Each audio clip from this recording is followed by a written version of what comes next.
शुक्लाम्बरधरं विष्णुं शशिवर्णं चतुर्भुजं प्रसन्नवदनं ध्याये सर्वविघ्नोपशान्तये गुरवे सर्वलोकानां विषजे भवरोगिणां निधये सर्वविद्यानां दक्षिणामूर्तये नमः।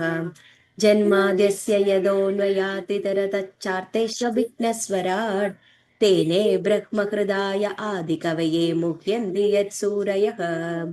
तेजो वारिमृदां यदा विनिमयो यत्र त्रिसर्गो मृषा धाम्ना स्वेन सदा निरस्तकुहकं सत्यं परं धीमहि। धर्मप्रोञ्चितकैतवोऽत्र परमो निर्मत्सराणं सदा वेद्यं वास्तवमत्र वस्तु शिवदं तावत्रयोन्मूलनम्। श्रीमद्भागवते महामुनिकृते किं वा परैरीश्वरः सद्यो हृदयवदुत्यदेत्र कृतिभिः शुश्रूषभिस्तक्षणात् निगमकल्पतरोर्गलितं फलं सुखमुखादमृतद्रवसंयुधं पिबत भागवतं रसमालयं मुहुरहो रसिका भुवि भावुकाः। नारायणं नमस्कृत्य नरं चैव नरोत्तमं देवीं सरस्वतीं व्यासं ततो जयमुदीरयेत्। यं प्रव्रजन्तमनुपेतमपेतकृत्यं द्वैपायनो विरहकादर आजुगाव पुत्रेदि तन्मयतयोतरवो विनेदु तं सर्वभूतहृदयं मुनिमानतोऽस्मि। यस्वानुभावमखिल श्रुतिसारमेघम् अध्यात्मदीपमतितीर्षदां तमोन्दं संसारिणां करुणयाः पुराणगुह्यं तं व्याससूनुमुपयामि गुरुमुनीनां मूगं करोति वाचालं पङ्गुं लङ्घयते गिरिं यत्कृपातमकं वन्दे परमानन्दमाधवं। यं ब्रह्मा वरुणेन्द्ररुद्रमरुदस्तुन्वन्ति दिव्यैस्तवैः वेदैः साङ्गपदक्रमो वनशदैर्गायन्ति यं सामगाः ध्यानावस्थितगद्गदेन मनसा पश्यन्ति यं योगिनो यस्यान्दं न विदुःसुर असुरगणा देवाय तस्मै नमः। कोमलं कूजयन् वेणुं श्यामलोऽयं कुमारकः वेदवेद्यं परं ब्रह्म भासतां पुरतो मम भूतैर्महद्भिर्य इमा पुरो विभु निर्माय शेते यदमूषु पूरुषः भुङ्क्ते गुणान् षोडश षोडशात्मकः सोऽलं कृषिष्ट भगवान् भजांसि मे सच्चिदानन्दरूपाय विश्वोत्पत्त्यादिहेदवे तापत्रय विनाशाय श्रीकृष्णाय वयं नुमः। अध चतुर्विंशतितमोऽध्यायः। श्रीशुक उवाच अधस्तात् सविदुर्योजनायुते सर्वाभनुर्नक्षत्रवच्चरतीत्येके यो असावमरत्वं गृहत्वं चालवद भगवदनुकम्बया स्वयमसुरापसदः सैंहिकेयो हृत्यदर्ह तस्य तात जन्म कर्माणि च उपरिष्टाद्वजक्ष्यामः यदस्तरणेर्मण्डलं प्रततप स्वद्वितातरयो योजनायुर्तमाचक्षदे 12,000 सोमस्य 13,000 राह्यो ह्यः पर्वणि तद्वदानकृत्वैः परानुबन्धः सूर्याचन्द्रमसा बबितावति तन्निशम्योभयत्राभि भगवता रक्षणाय प्रयुक्तं सुदर्शनं नाम भागवतं दयितमस्त्रं ते तेजसा दुर्विषहं मुहुपरिवर्तनमानम् अभि अवस्थितो मुहूर्तमुद्वज्वमानश्चिदहृदय आरादेव निवर्तते तदुपरागमिति वदन्ति लोकाः तदोदस्तादिद्धच्चरारणविद्याधराणां सदनानि तावन्मात्र एव तदोदस्ताद्यक्षरः पिशाचप्रेतभूतगणानां विकाराजिरमन्तरिक्षं यावद्वयायुः प्रभाति यावन्मेघा उपलभ्यन्ते तदोदस्ताच्चदयोजनान्तर इयं पृथिवी यावदं सभासस्येन सुपर्णादयः पदत्रिप्रवरा उपवन्दतीति उपवर्णितं भूमेर्यथा सन्निवेशावस्थानम् अवनेरप्यदस्ताल् सप्तभूविरपरा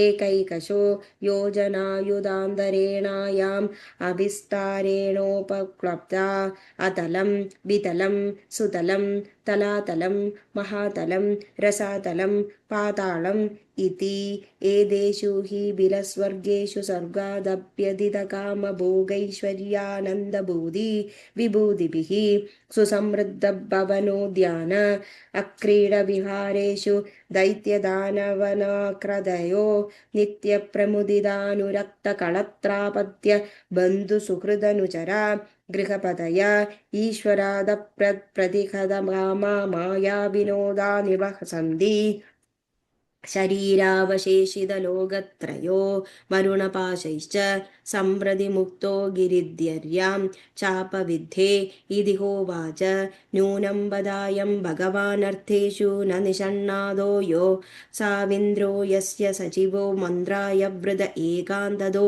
बृहस्पतिस्तम्महिताय स्वयम् उपेन्द्रेणाम् आत्मनमया चात्मनश्चाशिषो नो एव तद्ध्या तद्दास्यमधिगम्भीरवयसः कालस्य मन्वन्तरपरिवृत्तं कियत् लोकत्रयमिदं यस्यानुदास्यमेवास्मल् पितामहः किल वव्रे नदु सुचित्रां यदुताकुलकुतो भयं पदं दीयमानं भगवदपरिमिति भगवतो परते खलु स्वपदितति तस्य महानुभावस्यानुपदम् अमृतकषाय को वाग्मिद्विदपरिणीन भगवदनुग्रह उपजिशं विशक्तीति तस्यानुचरितमुपरिष्टाद्विस्तरिष्यते यस्य भगवान् स्वयम् अखिलजगद्गुरुर्नारायणो द्वारि गदापाणिरवितिष्ठते निजजनानुकम्पितहृदयो येनाङ्गुष्ठेन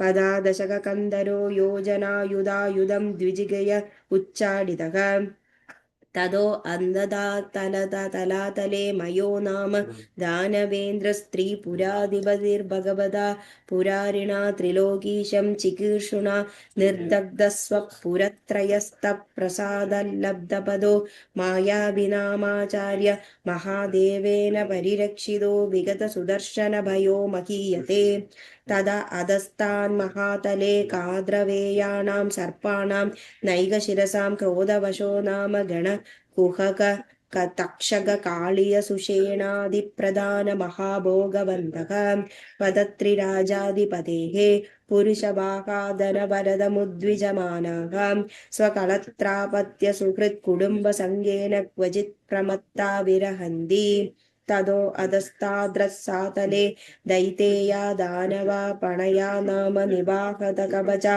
कालेय हिरण्यपुरवासिन इति विबुद्धप्रत्यनीका उत्पत्त्या महोजसो महासाहनिसो भगवद सकललोकानुभावस्य हरेरेव तेजसा प्रतिकरबलावलेप बलेशया इव वसन्ति ये वै समरे इन्द्रदूत्या वाग्भिर्मन्त्रवर्णाभिरिन्द्रात् बिभ्यति ततो अधस्तात् पादाले नागलोकपतयो वासुविप्रमोकाः शङ्खकुलिक महाशङ्ख श्वेतधनञ्जय धृतराष्ट्र शङ्खचूड कम्बलाश्वेतर देवदत्तादयो महाभोगिनो महामर्षा निवसन्ति येषामु वै पञ्चसप्त दशशतसहस्रशीर्षाणा फणासु विरचिता महामनयो रोजिष्णवः पातालविवरतिमिरनिकरं स्वरोचिषा विदधमन्ति इति श्रीमद्भागवते महापुराणे पारमहंस्यां संहितायां पञ्चमस्कन्धे